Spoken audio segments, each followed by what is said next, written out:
Ignition sequence starts. 6, 5, 4, 3, 2, 1, 0. Liftoff. We have a liftoff.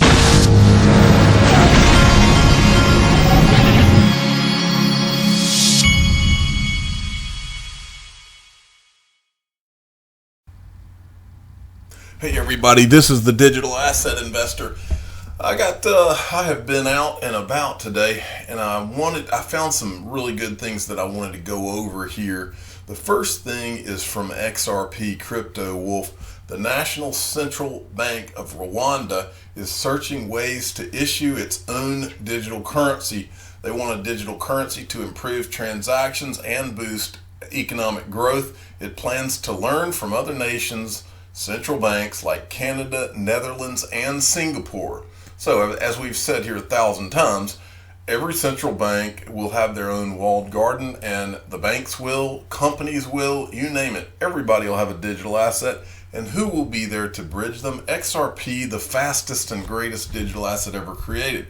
Now, I saw something very interesting. I Am Legion sent me this. Give him a follow at PAISAN 2684980. He sent me this. Now, we've talked a lot about what I believe to be and what a lot of people believe to be is the coming recession or something much worse. Now, I wanted to impart a little bit of information that I learned from my father to you. Okay, the first thing you need to understand when you look at this is from Zero Hedge. This is the worst I've seen it. Recession imminent as RV industry crashes. Now, I'm familiar with this industry, and I'll go into why. My father, when I was younger, was a textile salesman, and he sold textiles, meaning he sold fabrics and carpet and that type of thing.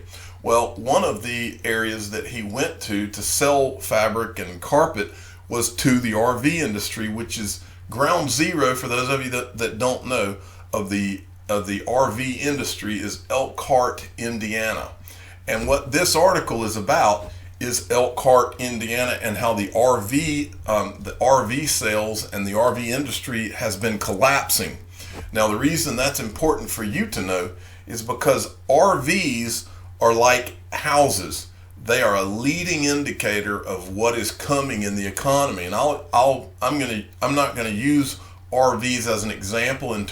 A better example is housing and how it cascades across the world. It's an easy way to explain it to younger people that wouldn't even know this. But this is not the kind of thing.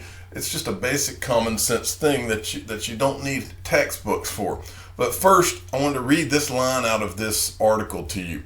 Domestic shipments of RVs to dealers have plummeted 20% so far this year, compared to the same period last year after dropping 4% in 2018, according to the Recreational Vehicle Industry Association.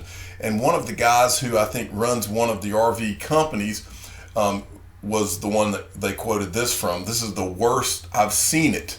Now, and I think this is a guy that went through the financial crisis as well. Now, I'll never forget the way that my father always explained recessions to me. He said that recessions, home building, in other words, housing, and things like RV sales are leading indicators when it comes to showing you what is coming in the economy for everyone.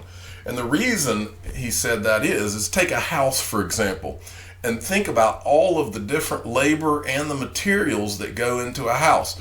You've got insulation, you have paint, you've got flooring, you have plumbing, and then you've got all of the laborers that do those jobs. You've got the people that make shutters, everything in that home. You got landscapers, you've got concrete guys. Everything you can think of comes into that home. And so when you start, the way this cascades is when the sales of something like homes or the sales of RVs, which also have many of those things in them, when the sales of those things stops, when that music stops, it begins a cascading effect into all of those different industries from a labor perspective and the materials themselves. And then that is how you get a big fat recession. Now, we don't have to go into why the sales stop, The point is the sales stop, and it creates that cascade. It's like a tidal wave. It's like what happens in a when there's an earthquake out at sea and the ocean goes out, and then when it comes back in, it just wipes everything out. Same thing with the economy and all the other industries involved. It starts with these things like this that are being produced, whether it's a house or an RV, and then it hits everybody. So if you've seen anything from me about the economy and what I believe is coming, look no further than this article, because this is more important than any of them, because the leading indicators don't lie. Okay, Jonathan D at XRP_YD7 sent me this, and here's another thing. This happened, I believe, today. Yes, August 22nd. This is from CNBC Now. Key recession signal. The yield curve inverts for a third time since Wednesday. Third time since Wednesday, folks. This is the third time it's happened, and they were freaking out when it did it once. So take note. All right, and then Zerp. I love his name because I'm a huge, the second greatest show ever made, for those of you that have not heard me say it, is Breaking Bad. And the second greatest acting job, no, I would say, let's see, the third greatest acting job ever done is Bryan Cranston, who played Mr. White in this show. The first greatest acting job is J.R. Ewing on Dallas. I'm a closet Dallas fan, by the way. The second would be Tony Soprano in The Sopranos. And third would be Bryan Cranston. But anyway, Zerp sent me this. European lenders are considering breaking a last taboo, negative interest rates for the masses. We've already seen it with Denmark, and this is just an article about how European, just mark my words, folks, if they're titling this in an article on Bloomberg, it's already been decided. Write it down that I said that. It's already been decided. Then I got this from XRP Veteran, at XRP_Veteran. White House advisory says virtual currencies used for fentanyl purchases. Now, what's interesting is what they didn't lump into this article. It says the White House issued 2 advisories on drug purchases in the U.S. on Wednesday, using the communications to make specific references to the role of cryptocurrencies in such transactions.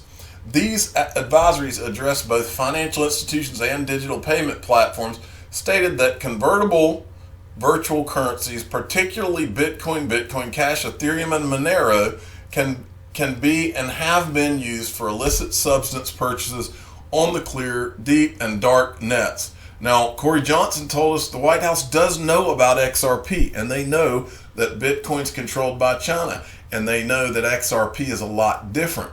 So they do know about XRP, so I wonder why they wouldn't mention XRP at all there. They know it's the third largest digital asset, soon to be the first largest digital asset by market capitalization. Next, I got this from Sergeant Obi-Wan. This is interesting too. Indian Digital Asset Exchange. Remember, India is supposed to be banning digital assets. Indian Digital Asset Exchange includes XRP bypassing RBI restrictions. And here's the article. It says Kolodex, an Indian-based digital asset exchange, has just announced the listing of XRP token on its platform. The representatives of the exchange wrote about this on the official Twitter account. You can buy, sell, trade XRP on Kolodex. Take advantage of our broker network and get instant INR deposits and withdrawals. This is an interesting article on the back of what we were talking about the other day, where I think it was Axis Bank from India, the guy was on stage talking about how they're working with Ripple and how excited they were and all that great stuff here. Makes you wonder what India is really up to. Okay, and then I got this from X Lighting the Way. I just thought these were interesting numbers for you. 0.7% control almost 46% of the global wealth.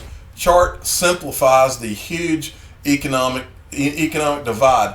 This is from the World Economic Forum. I want you to see this. This is pretty interesting. It's wild when you think about it. Of all adults by wealth range, people that have $100,000 to $1 million plus dollars, 0.7%. 7.9% have between $100,000 and $1 million. 21.3% have between $10,000 and $100,000 in savings. 70.1% of the world's people are in the sub $10,000 wealth range. That blows my mind, and it should blow yours as well. It says $128.7 trillion. 0.7 of the world's people control $128.7 trillion. Now, let me go over something with you. Here's what I think is about to happen in this great wealth transfer that we're about to see. I believe that there are a lot of people in this range right here that just happen to be in the right place at the right time and have discovered digital assets. And I believe that these people are going to be shuffled right on up into this territory here. I believe there's a lot of people listening to my voice that are really educated, intelligent people that are in this range or this range that are about to be catapulted into this and a handful into this. That's what I think we're about to see. Okay, next from Michael at VAL5 Links. Ladies and gentlemen, I give you $1 trillion. They're illustrating the U.S. debt in this, and I thought that it was presented in an interesting way. This guy is standing beside a pallet that has $100 million on it, and I believe that's $100 bills stacked. This is $1 billion. It looks like we've got 8 pallets. 1, 2, 3, 4. That's either 8 or 10 pallets. Let's see if it shows. Anyway, I think it's 8 or 10 pallets. $1 billion. This is what $1 trillion looks like in terms of pallets, folks.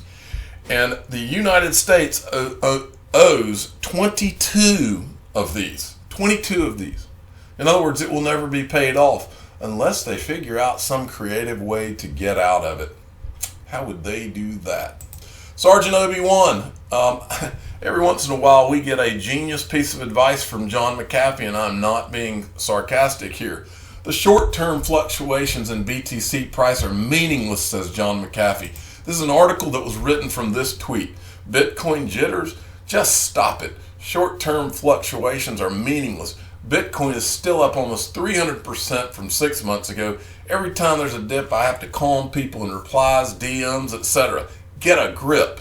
You know in your heart Bitcoin cannot lose. Well, I would say to that you know in your heart Bitcoin and XRP are not going to lose. And he's right about how he's thinking right here, folks. Short-term fluctuations are meaningless. It means absolutely nothing. What matters is the big picture of what is going on. Take a step back. Don't get freaked out by what happens day to day. Eventually, sooner rather than later, you're going to get the opportunity to feel the freak out that is that place where it's going up so fast that you're freaking out because you're nervous about when to pull the trigger on cashing in on some of those profits. And trust me, that's a much more nerve-wracking feeling than what you're going through when the market goes down the way it has like the last day or so. Much more nerve-wracking. One by one at 1by11 sent me this. I thought this was a great quote. You never change things by fighting the existing reality. To change something, build a new model. That makes the existing model obsolete. Buckminster Fuller, what a great piece of advice. And finally, every once in a while, I'm surfing Twitter trying to find something that I want to talk about for the day, and I run across something that makes me laugh out loud. If you are ever the person who puts something up that makes me laugh out loud, I will typically feature you unless it's just too dirty for me to show. In this case, it's provided to us by Extra Hardcore, who, by the way, as long as I'm going to mention it, well, first let me go over what it is, and then I'll tell you about Extra Hardcore.